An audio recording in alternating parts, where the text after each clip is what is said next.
Girish park এলাকায় আগুন।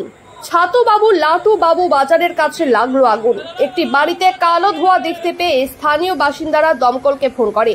দমকলের প্রথম 2টি ইঞ্জিন আসে, পরে আবারও 3টি ইঞ্জিন আসে। আগুন নিয়ন্ত্রণের কাজ চলছে। আগুন লাগার কারণ যদিও এখনো জানা যায়নি, কিন্তু প্রাথমিক অনুমান শর্ট সার্কিট থেকে আগুন লেগেছে। তবে হতাহতের এখনো কোনো খবর নেই।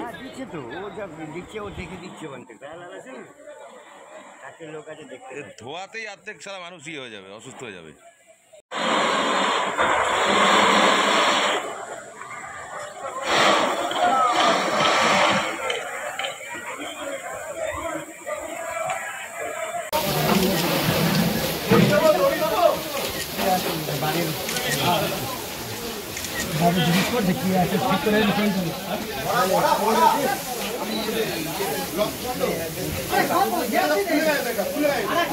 রেগুলেটরটা খুলে দে না, রেগুলেটরটা খুলে দে।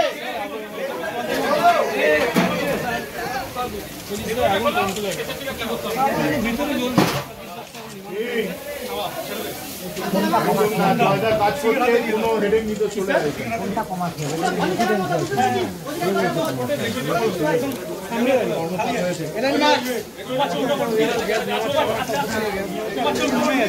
ডিএমজি তো কাছে 5% আছে।